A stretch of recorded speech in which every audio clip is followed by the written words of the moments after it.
Hello po, good morning. Good morning. Good morning po. Okay, so parang siya lang medyo nalita today, pero medyo light naman yung discussion natin today. And then tomorrow will be more on problem solving tayo. Okay? So today's topic is buoyancy, but before we go doon, ay, tinanggal ko na ata yan. Wala na pala to. Sorry. This is replaced by Are You Okay? Okay, it's something that I want to share about mental health. Then we will go to problem set one concerns. Next, we would go to the discussion where we will be discussing concepts of buoyancy and also solve problems related to buoyancy in fluids. Meron tayong isang Google Classroom question, number 7, and lastly is reminders for your midterm exam. So start muna tayo sa Are You Okay?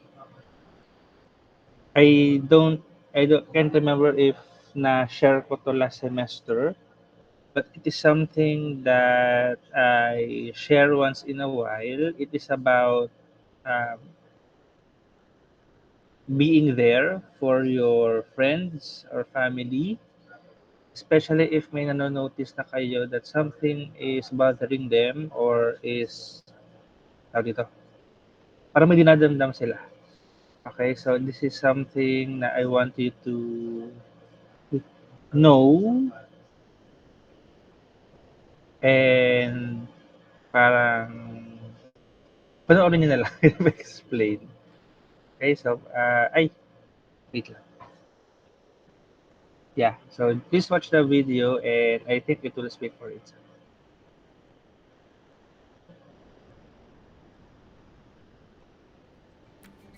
Are you worried about someone you care about? Maybe they've been cancelling plans, they're quieter than usual, or you know something's going on in their life that's making things tough. When you spot the signs someone might be struggling, trust your gut and ask, "Are you okay?" It's okay to be nervous about asking, but you don't need to be an expert to have an "Are you okay?" conversation. Listening and giving someone your time might be just what they need to help them through. To prepare, take a moment to ask yourself, am I in a good headspace? Am I ready to listen? Have I set aside enough time for them? Pick your moment. Choose a convenient time and place where you'll both be comfortable. You can use the 4 steps of an Are You OK conversation, ALEC, as your guide. A is for ask, are you okay, in a way that works for you. Mention something you've noticed like, you weren't at the catch-up last week. What's been happening? Or, we missed you at training. Is everything okay? L is for listen with an open mind. Actively listen without judgment. Give them the space to share what's going on for them. E is for encourage action. You could say, what do you think is the first step that might help you? Is there something you've done before that has helped? If the conversation is too big for you to manage, encourage them to get in touch with a support service or a trusted health professional. C is for check-in.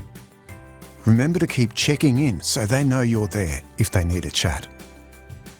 Use ALEC as your guide and ask, are you okay? Because a conversation could change a life.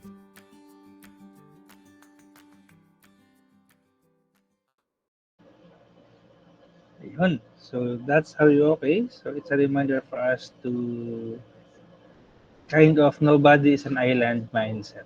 Is let us watch each other's back, and in return they will be watching ours. Okay? So yun, especially now na medyo dumadami na yung stressors nyo as students, dumadami requirements, stuff like that. So it's nice. It's also one purpose of a block. Kaya kayo naman naka-block, aside from being classmates, is kayo yung parang maging body ng isa't isa. So in ACADS and in life as well, it's nice to know that you have each other helping you. or helping each other pag may kailangan. Okay?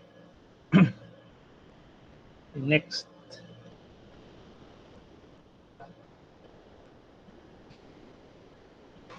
Okay, next. Problem set 1 concerns. So, one muna is number 3.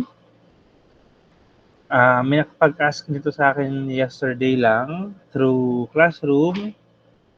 Hindi ko kasi nalagay yung, someone asked me yesterday about this through the Classroom because I forgot to mention or define the fluid. Okay, so determine how deep in centimeters, 1 decimal digit should an open water tank. So this would be water as a fluid to be filled to cause a pressure meter on the 3 meter elevation mark to be 2 to 5 kilopascals under standard atmospheric temperature and pressure. Right? So this one, I just missed to put water. So do not assume any other fluid. Please use water.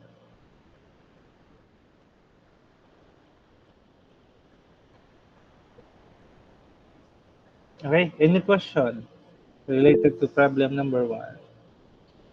Yes, AD. Sir, pinapatanong po ni Roma Santa, kung yung ano daw po, halimbawa po, di parang ano po yun, i-assign, di ba ilang 8 items po yon. Yes. Tapos halimbawa po, di mag-a-assign po sa amin, yung isusulat po sa yellow paper kung ano lang po yung naka-assign sa amin or ano po, lahatan. Each Lahat. ano po. Yes. Each person po ay 8 problems po isusulat doon sa ano. 8 plus 2 kasi I would be adding 2 more. Yes. Okay po. So Each po yun, sir. each, yes. So the Okay. problem set, the yellow paper, everyone will do it. Everyone will write and solve all the problems. So total of 10 problems. However, you will only share, or within your group you will only share 1 or 2 items to record. But everyone needs to write all the problems and solve all the problems individually pa. Yeah. Okay po, sir. Thank you po. Oy, Roma Santa, Well, mag-thank you ka din. other questions po? Russell? Sir, kailangan pa po bang kopyahin yung tanong or pwede pong diretso solution na po? No need na. But during your recording, you have to read the question first. But in the yellow paper, no need to write the question anything. Thank you po. Okay. Other questions po?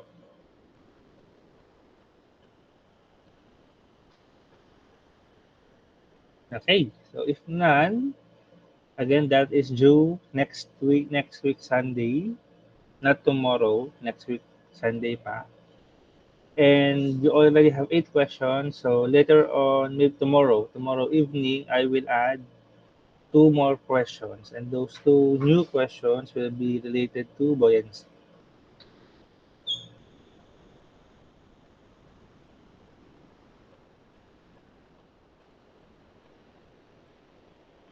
Okay, so with that, let's move forward to buoyancy. So imagine that you have a beach ball, okay, in a pool or in the sea. And if you apply a force, F applied, to the ball, you will feel that there is a resistance and there is a counter force that is pushing the beach ball to float again. Okay? So that opposite force is called the force of buoyancy or buoyant force. Okay? So what happens there is when you push your object into a body of fluid, maybe because of gravity or because of its weight, or if you apply the force or F applied, there will form a buoyant force or force of buoyancy.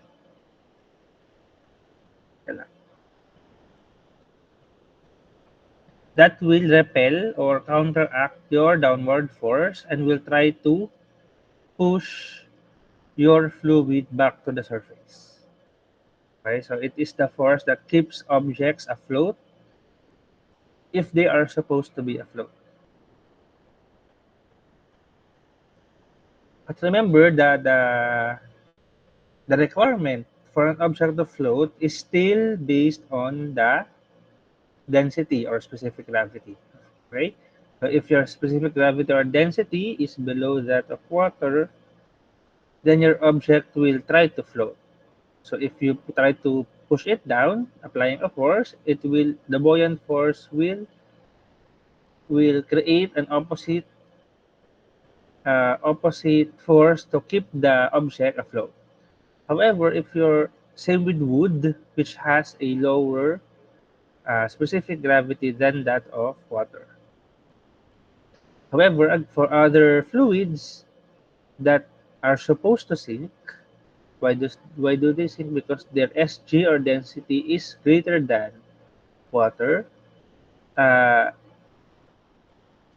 the buoyant force will not apply because their density is greater than that of water. So even if there is buoyant force, they will always sink because of the weight of the object.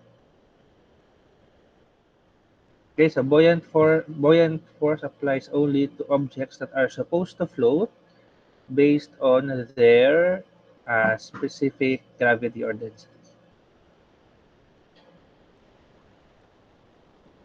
Okay, so how do these apply or how do this buoyant force work?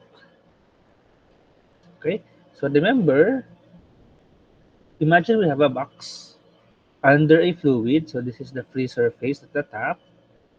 Okay, so we have a box with a height x, with a height x, and the top of the box is located at distance h from the free surface. So based on our discussion on fluids at depth, at the top portion there will be a pressure, okay, because of the depth. And if you multiply that to area, then you will get a force. Okay, this is just force equals pressure times area from your Pascal law equation. Okay. At the bottom portion of the box, there will also be a pressure. And you can get the force from there through pressure times area also.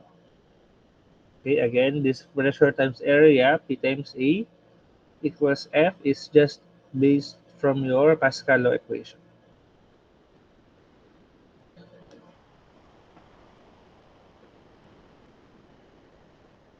So, converting that to formula, our pressure is equal to rho GH, then times A, that is equal to your force.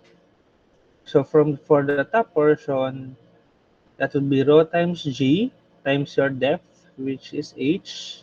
Okay, so this rho GH is the pressure part, times A, area, you get F, or force.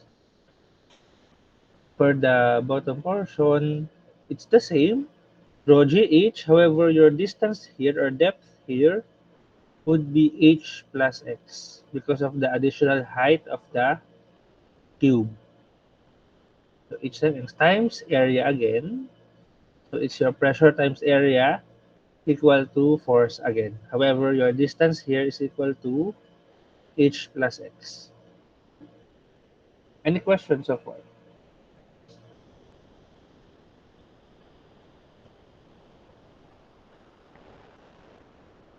Okay. So from these two, if you would do an equilibrium equation between these two forces, okay, between these two forces, rho GHA and rho GH plus X times A, your net force will equal to rho GXA. Okay, the height, this depth component will cancel out from each other. So what you will be left is with a rho GXA. Any questions so far?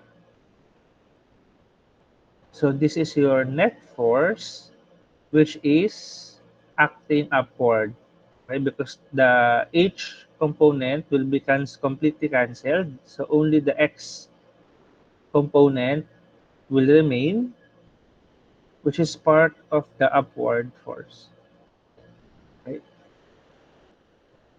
And this rho GXA is equal to just this rho GXA. I change X to H, right? So it will become, which is the height of the object, not the depth of the object, okay? But this is the height of the object. Rho GHA. So this is the net force. However, H times A, height times height of the object times area of the object, is equal to volume. It means we can also write the buoyant force as rho GHA or rho GV, or volume of the object. So these two equations are equal to the buoyant force on the object. Remember that the rho GH part is the pressure part. Okay, this is P times, just simply P times A. We just broke it down to rho GH. Okay? And the H times A part we combine to volume.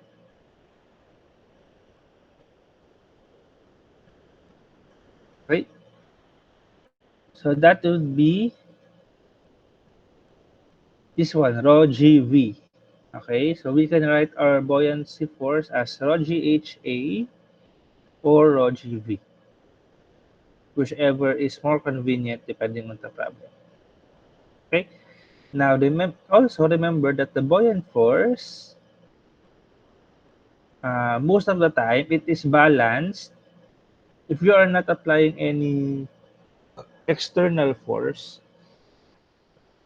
Your buoyant force, but like if the object is simply floating, okay, you're not applying any external force to sink it or lift it. It is simply floating and balancing on top of the fluid. Your buoyant force will be balanced by the weight of the object.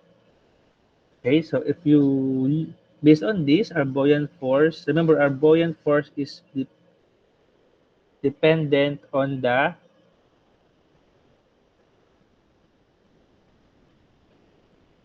yeah, dito. The buoyant force acting on a body of uniform density immersed in a fluid is equal to the weight of the fluid displaced by the body, and it acts upward through the centroid of the displaced volume. That is why you saw here raw F, raw fluid. Okay? So this one, we are all discussing the buoyant force is always dependent on the fluid, uh, displaced fluid, or the fluid on which the object is submerged. Okay? So FB here is raw fluid times G times V, or volume submerged. Okay? Volume submerged because sometimes the object is fully submerged, sometimes the object is only partially submerged. Right? So if the object is partially submerged, we will only consider the section that of volume that is submerged to compute for the buoyant force, because that the submerged volume is the only part that is causing the displacement of the fluid. Okay? So FB equal to density of the fluid times G times volume of the uh, submerged section of the object. Our weight naman is dependent on the object itself, the object that is being submerged. So if we, there are two ways to get the weight. One is through mass times gravity. If you know the mass, then you just multiply the mass to gravity. That is the weight already of the object. If you do not know the mass, then you can use the density of the object. So density of the object times G times V, total or volume of the object. Right? So our W, our weight, is dependent on the properties of the object. Our buoyant force is dependent on the properties of the liquid, and the volume there is the volume of the submerged section of the fluid of the object.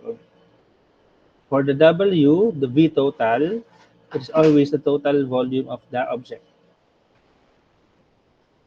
Okay, and through there, you will see or you can get a relationship where the volume submerged over the volume total of the object is equal to the density of the object over the density of the fluid.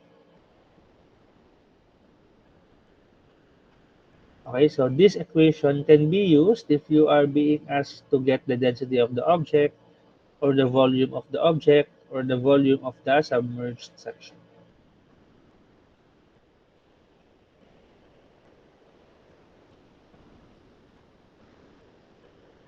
Okay, so it is a little bit heavy on the formula, but this would be it actually.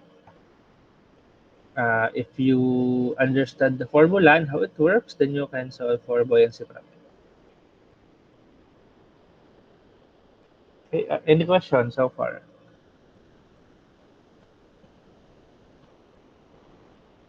Okay.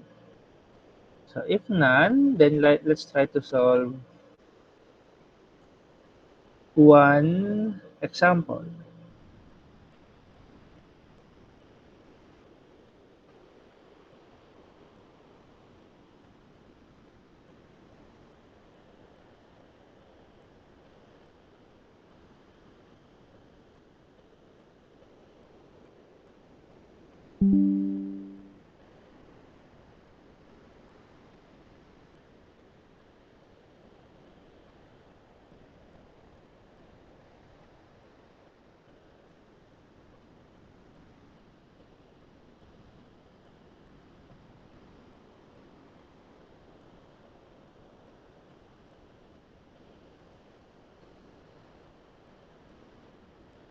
Okay, so one example.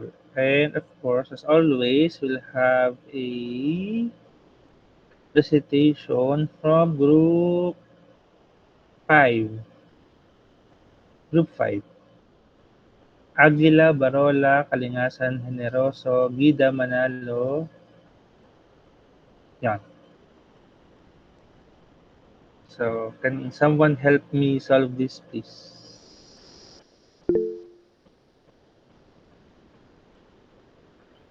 Hello po, sir. Ako po. Hello, Anthony. Wait lang.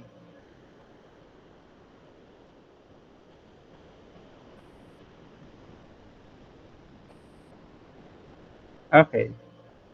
So, I'm trying to use a new dito? New app. This is called Ziteboard because it is faster to load than Microsoft Whiteboard. So let's see if it will work. Okay, so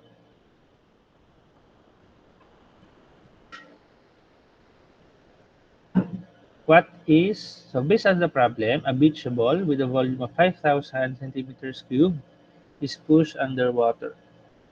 So what is the magnitude of the buoyant force pushing upward, wherein density of water is 1 gram per cubic centimeter, or remember that it's just the same as 1,000 kilograms per meter cube. Okay, so Alvin, what is our given?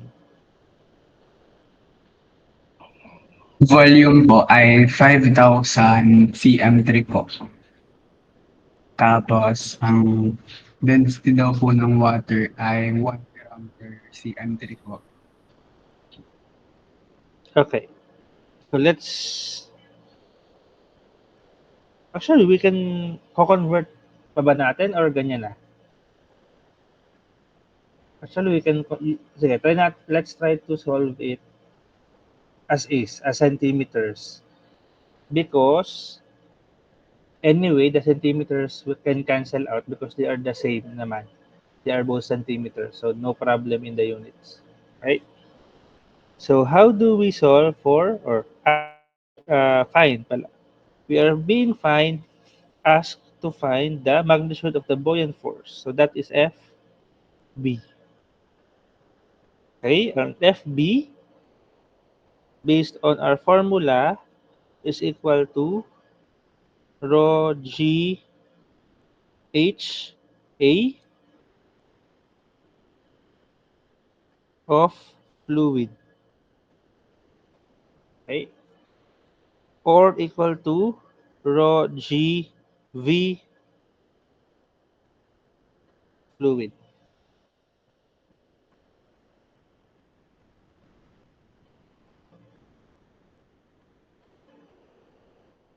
Ay mali, not v fluid. Mali- Malilito kayo. V submerged. Yeah, V sub.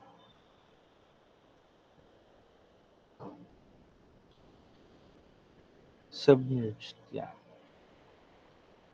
Okay, so what will be our properties dito, Alvin?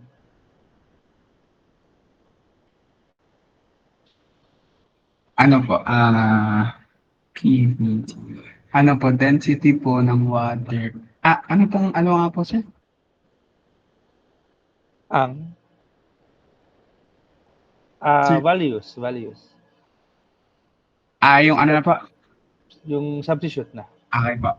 Bale, ginawa ko po ay kinonvert ko ga po siya ng papuntang M po. Okay, sige. The volume and the density. Apo. Okay, so the volume will be 0.005 po. okay, meter cube. At And saka the po, density ay 1,000 po. okay. So if we substitute, Magiging ano po siya? 1,000 times 0.005 times 9.81 po.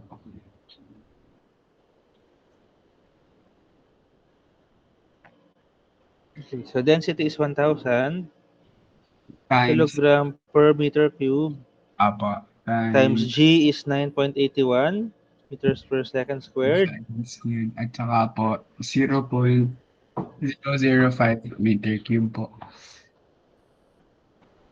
Okay.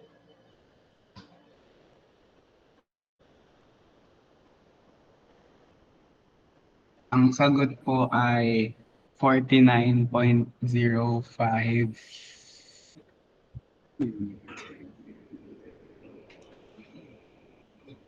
Units. Wait lang po.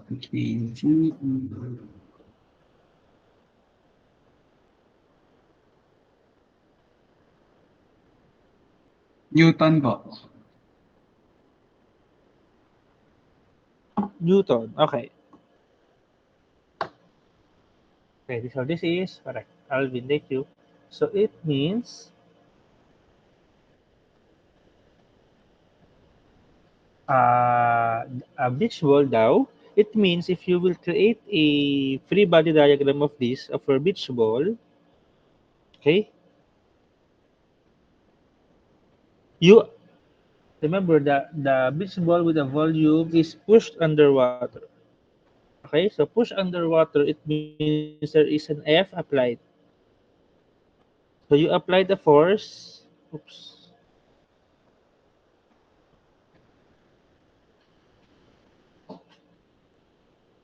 so you apply the force to your object,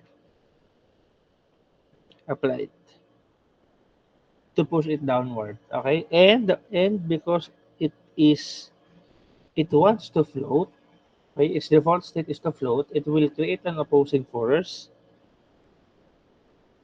buoyant force upward to counteract your applied force. And that buoyant force is equal to 49.05 newtons. Okay. Now your force applied uh, it it depends because you also have to consider that there is a weight of the object downward.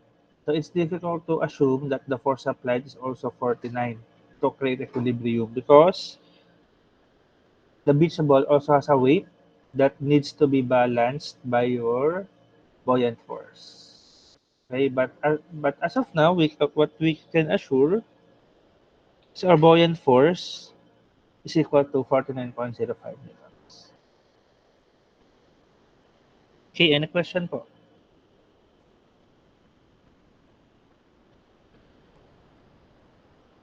Okay, if no more question, then let's move on to another example. I-paste ko na lang dito para hindi ako mag-shift ng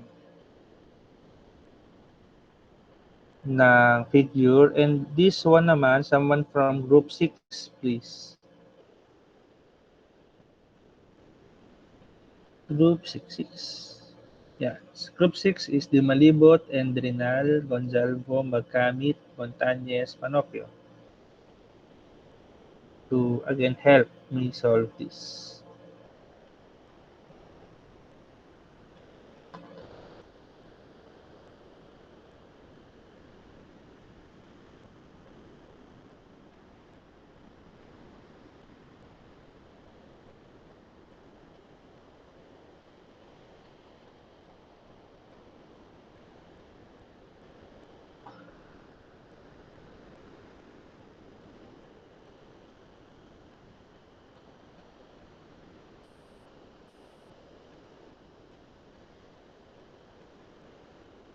Yan. So the problem states, a crane is used to lower weights into the sea with a density of 1025 kilograms per meter cube for an underwater construction project.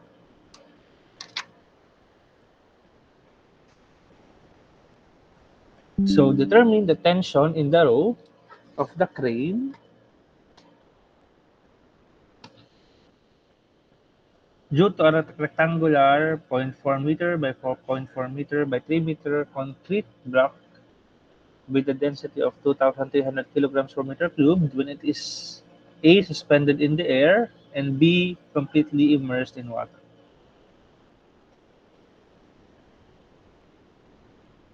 Okay, someone from group 6, please. Warren. Sir, try lang po. Sige po. I will guide you through the process. Okay? So, we are being asked for two scenarios daw. Yan, naka-visual naman. First scenario is the block is simply hanging in the air through the supported by the cable. Okay, so this is just a simple statics problem. Okay, the second case naman, if the block is completely immersed in water. Okay, so dito naman nagkaroon na tayo ng component of buoyancy because there is an immersion in water, so expectation there will be buoyant force. Okay? First is we start with the static case. The case when it is suspended in air. Okay, so case A, Sa case A po, so we'll start with the free body diagram of the box.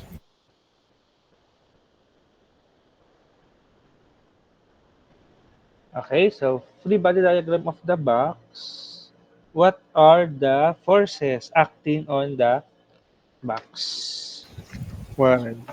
yung weight po ng box po na pababa po. Oops, save lang.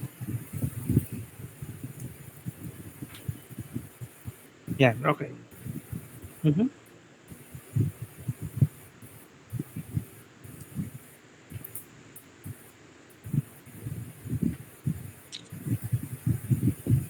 Okay, so we have the weight of the box. Weight. which is equal to mg. Our usual formula for that is mg, or again, as we said earlier, we can also write this mg as rho g v. Okay, so depending on what's given to you, you can use either. Okay, so that's the weight. What other forces are acting? Yung tension po ng rope, Okay, pataas. so yung sa rope, the tension of the rope. Okay, so for the static case, for the case when it is in the air, this is the all the forces acting on the object. So based on this, what will be our equilibrium equation na? So summation of forces equals 0.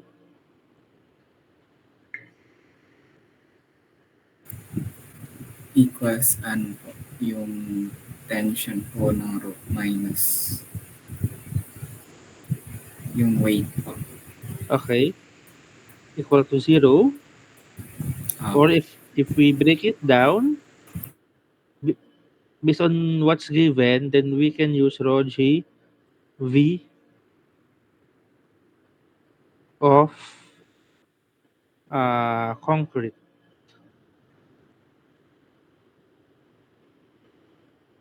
Oops, wait lang.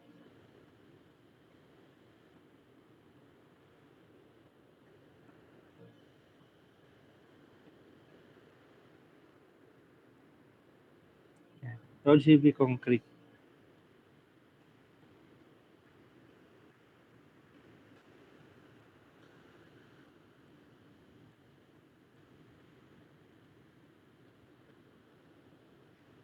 Equal to 0. So if we will substitute what is available to us, so T minus, what will be the substituted values here, Warren? Yung rope po, since nasa air po, Mm-mm. ay 2,300 kilograms Okay. per cubic meter po. So remember, this rho g v is the weight of the concrete. So the property should be based on concrete. Okay, so which is 2,300 kilograms per meter cube times Times yung 9.81 9.81 meter meters per second squared times 0.48 cubic meter po. okay, so that is the volume na multiplied na. Opo. Okay, so if you're for this case kasi the given to us is the volume and density, so we use rho g v as the method to get the weight. However, if you are provided with the mass, then you can use mg to solve for the weight. Okay, same as your statics. Okay, so this one naman will, what will be our final answer?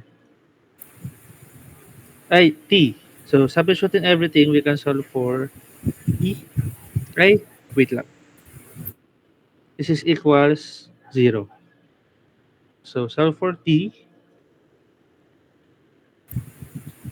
E is equals 10,830.24 newtons po.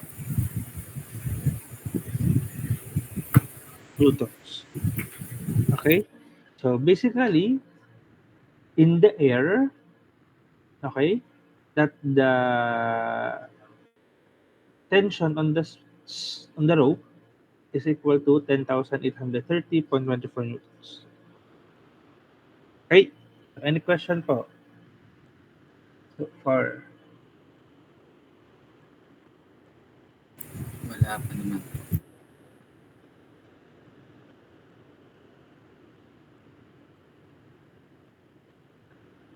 Okay, so this is the first part, the static part. Okay.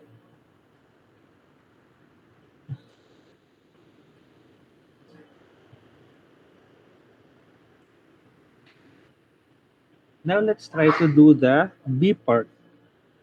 So the B part states that the object is Immersed in completely water. immersed in water.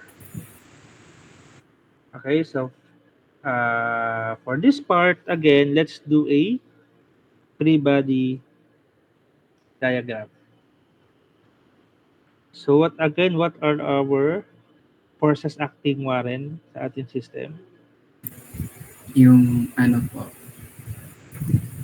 summation of forces along the y-axis po is equal Yes, which are, anong forces yun? yung tension po Okay, ng so we rope. still have tension. Then, yung weight po na pababa. Okay, we still have the weight, which is Then, equal to mg, or in our case, rho g v, V. Then, and yung buoyant force okay, buoyant force upward or downward? upward. Upward. So the buoyant force is always acting upward. So for this case po, if you would notice, the density of the concrete is larger than the density of water. Okay, so it means the object is supposed to sink. Okay. However, even if it is supposed to sink, there will still be a buoyant force acting on it. However, the default buoyant force is not enough to make the object float. It will still sink.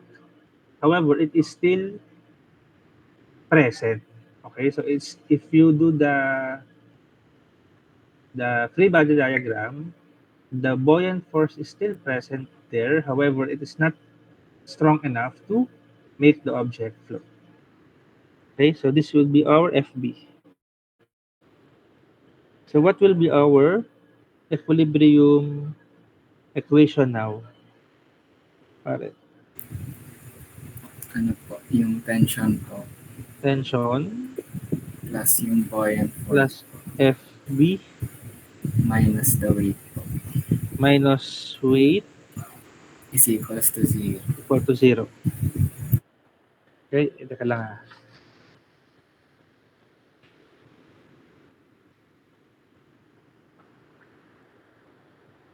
Okay. Okay, so T, oops.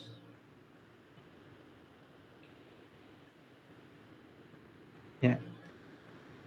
So T here, again, that's our unknown. We do not know that. Okay, plus FB, we say the FB is equal to rho GV based on the fluid. Okay, so rho GV here is rho fluid GV submerged. Okay, so the buoyant force of is dependent sa density of the fluid and the volume of the submerged section of the object. Okay, then again, that will be minus W is still rho GV of concrete equals 0.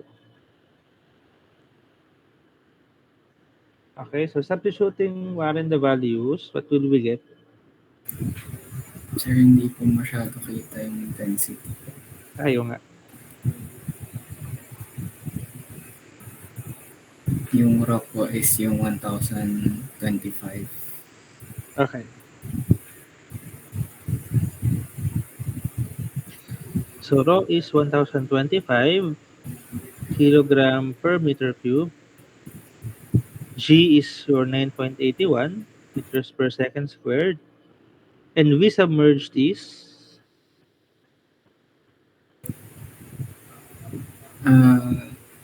Same pa rin po ba na 0.48? yes. Yes, correct. It is the same because the keyword here is ito.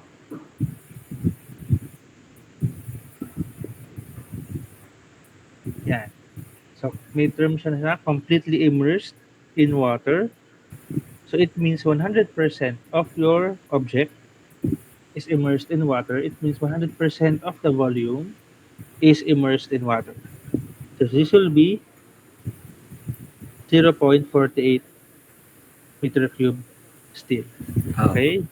Minus rho GV of concrete, yung which is nasolve na natin kanina.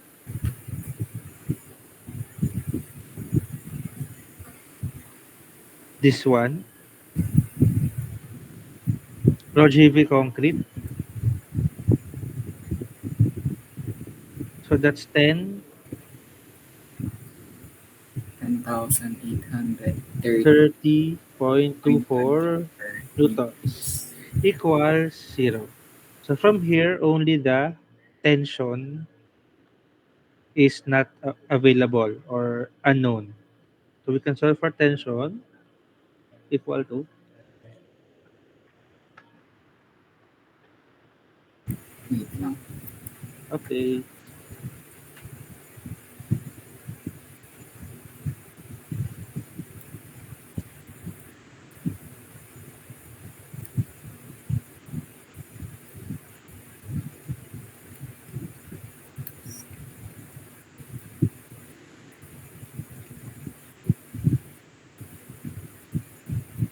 Ano po? 6,003.72 po. Okay. Newtons. Newton. Okay. Salamat, Warren. So it Itim. okay. So it means underwater, your rope only has a tension of 6,003.72 newtons. Okay. Remember, when it is not underwater, it is experiencing 10,830.24 newtons. So it is less because the buoyant force is helping it push the object upward. Okay. However, because of the density of the concrete, the buoyant force is not strong enough to make the object float. However, it is still pushing a small amount of force to the object upward. This is why it is lessening or lightening the load for the rope. Okay, so this will also affect, or this also affects your system. Is for example, you have a weighing scale attached to the object. If you put the object in the water, the weighing scale will read less weight because the buoyant force is helping you carry the load in the fluid. Okay? So any question po? So later on, I will again upload keys or and solutions to these examples in the classroom. Okay, the keys, if you would notice, I deleted the whiteboard, the activities in the whiteboard, and I created keys, as in handwritten keys for the samples. So everything that we solve in class, there are keys already for that. I think only the X1 and X2 Google Classroom questions do not have keys. However, you can refer to the quiz 2 solutions for on how to solve those because they just have the different values. Okay? But all solutions are available now in the Google Classroom. Okay? Wait lang. Alvin, may class ba kayo after? Anong next class niyo? Hello po, sir. Dun po sa iba, ang alam ko po ay 11:30 pa po ang net. Pero walang anyone na, so walang rectang 10:30? Alam ko ga po, sir, ay wala naman po. Wala naman po, no? Comment po pag meron, no? Pero if wala, then extend po tayong konti, ha? Online naman tayo. Okay? Then this one is your GCR 7, Google Classroom question 7.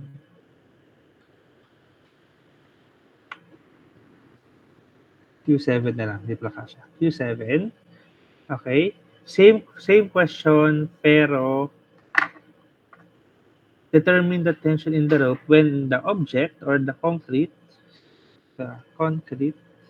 is 75% submerged. Okay, what we solve kasi is 100% submerged, completely immersed. However, I want you to solve for the tension if the object is 75% submerged. Newton's whole number only. Okay, so this one naman, I will give you until after class 11. Hindi, I will screenshot this, tapos I'll send to the GC. Tapos you have until 11 a.m. to answer it sa Google Classroom. Okay, so parang medyo take-home activity na siya. Okay, so that's it po. Before we go, questions po about buoyancy.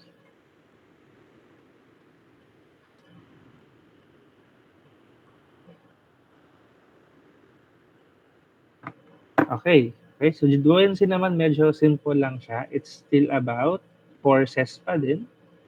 Okay, however, the forces now, instead of using M times G to get the force, we use rho G V to get the force. And it will only depend because sometimes your rho G V is dependent on the object, or sometimes your rho G V is dependent on the submerged volume in the fluid. Okay, so it's rho G V ang key dito sa buoyancy. If no questions, then I have some midterm reminders. I believe the midterms exam will start at the 10th.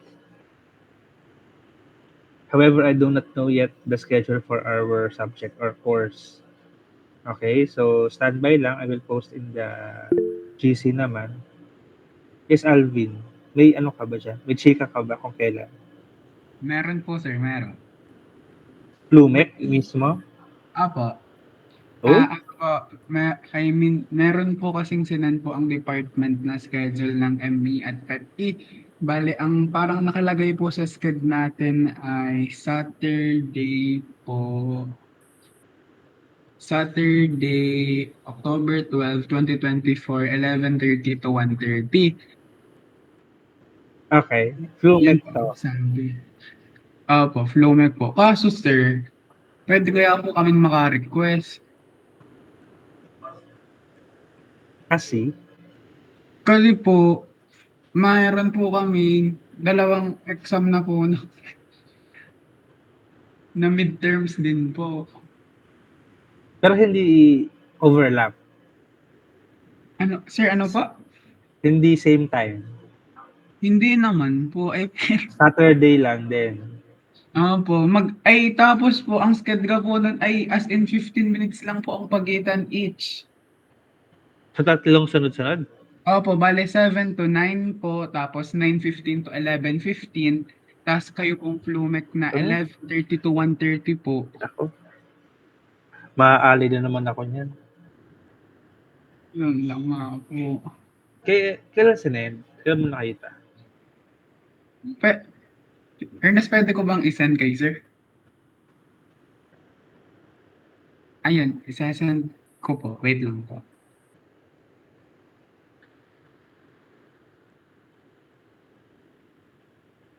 But let's see.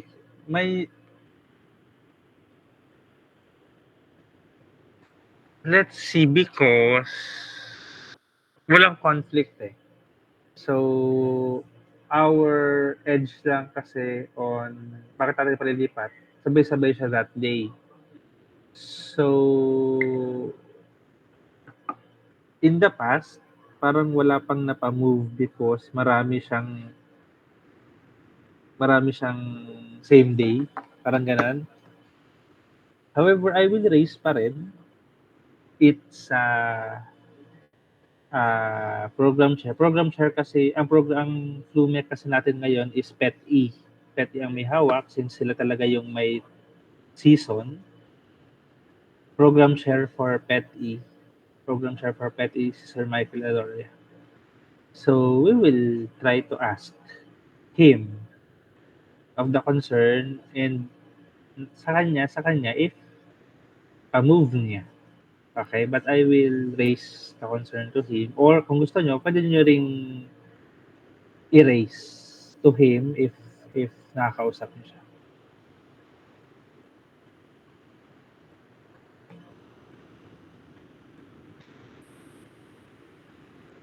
Okay. Salamat Alvin sa iyong balita. Nauna mo pong nalaman kaysa sa akin. Okay po. Pero dati ka po, sir, meron pong isang prof kami na nag-move ng kanyang ng kanyang exam po. Kahit wala pong conflict sa skill. Pero exam niya lang or kasi di ba may mga kasabay? Yun pong exam po, yun po kasi termo 1 po namin, finals. Parang dapat po ay ngayong Monday ang exam, ginawa niya pong next Monday kahit wala pong ibang mga kasabay. So yung ibang sections na hindi niya hawak, nag-exam pa rin ng Monday. Opo, opo. Pero yung kanya, next Monday. Opo, parang ganun po ang nangyari. Kaso, yung exam, same exam. Ay sir, ano po, dati po kasi ay ang exam po nila ay sa ibang prof Kanya-kanya. po, iba pong exam, ganun po ang nangyari. Pag ganon, pwede kasi yun. Pwede naman. Kasi ang exam ko naman ay akin. I mean, hindi tayo department. Ask ko muna kung pwede na magsarili tayong exam. Okay po sir, thank you so much po. Okay. I'll raise the concern, but again, no guarantees. Okay. Okay. So aside from that, midterm reminders. Okay, all final answers will be in permanent ink. Okay, answer sheets will be provided naman. I will add that to your Xerox fund. And yung mga sulat niyo po, please use medium font size. Okay? Some of you, kasi liit ang sulat, tas ang nipis ng ballpen. So try to make it a little bit standard. Yung parang engineering lettering size. Not required na engineering lettering, but again, the size is that standard size. Kung ano yung font, whatever the font is ng questions, ganun kalalaki. Okay? And the midterm, my midterm, will have 4 questions: fluid pressure, multi-fluid pressure, manometer, and buoyancy. And of course, injected within them are unit conversion, properties of fluid, significant, decimal digits. Okay, any questions po?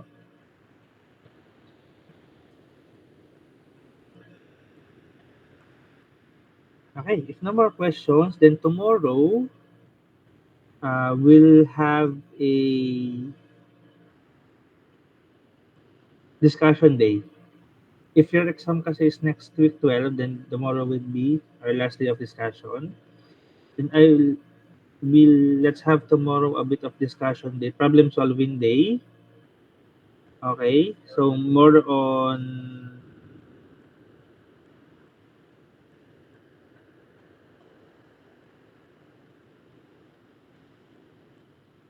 last na pala bukas. Okay, sige. Mag-quiz tayo bukas para masaya.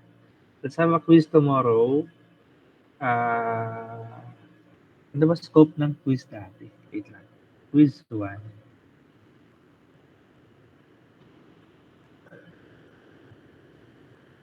Kasi your quiz 1 is still on properties of fluids pa rin. So tomorrow, let's have a quiz again about fluid pressure, multi-fluid pressure, pressure measurements, and buoyancy. Okay. Para last practice before the midterms. Okay? Since you are online tomorrow, then let's meet muna for a short session before mag-quiz para sa instructions and final reminders. Okay? Basta yun, tomorrow tayo. Quick quiz lang on your topics for midterm. midterms. Okay? Last call for questions po.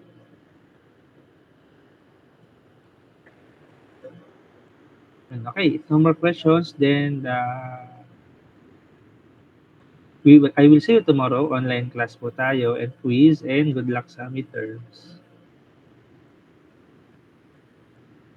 Thank you po. Thank you po.